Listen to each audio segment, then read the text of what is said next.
name's Bryon Howard. I'm here with Elaine Allison at the Real Estate Investment Network meeting. And Elaine is an author and a public speaker who wrote this book on powerful leadership lessons for women who don't golf. Elaine, I really enjoyed your presentation today. And Elaine has done a lot of work on resolving conflict and finding solutions. And that's the real message that I found very valuable today.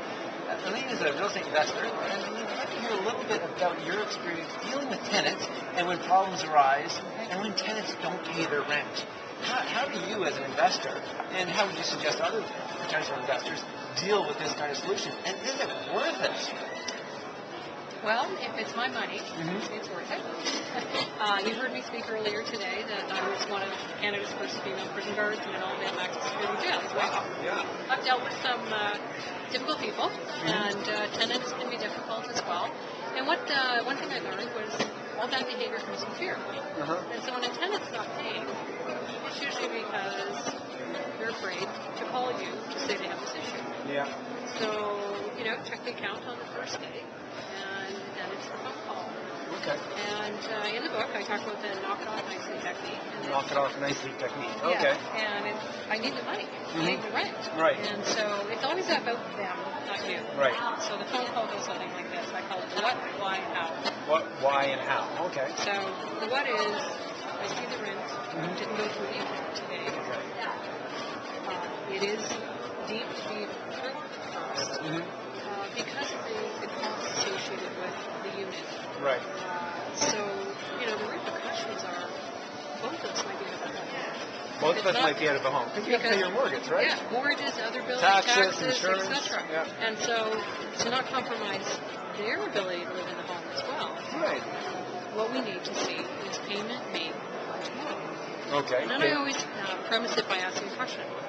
Can I ask, is there an issue? And secondly, when might the payment arrive? Is there an issue and when? Okay, is there an issue and when will the payment arrive? Okay. And the two things I'm trying to get out is if there's an issue, how can we negotiate a payment plan or structure? Okay. And then a reminder that it has to be, if they're struggling to get it in by the 1st, to maybe break it into payments on the 15th and the 30th. Okay.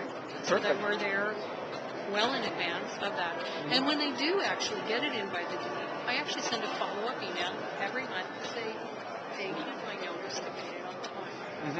Appreciate some of the challenges you've been through. And as you know, this is absolutely for both of us. Wow, good. That's great follow-up. And so what happens if they don't, if they just can't do it and they're not doing it after 30 days and you're finding you're into the next month and you actually haven't received rent? I let them know in the how that basically by 4 days.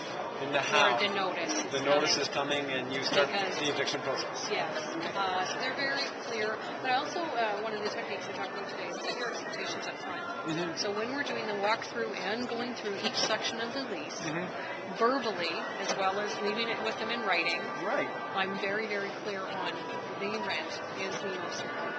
Wow, that's fantastic. Set your expectations up front. That's great. Well, Elaine, thanks so much. I really enjoyed the presentation today, and you can reach Elaine.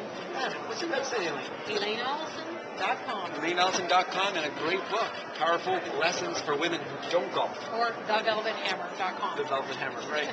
Thank you. Thank you.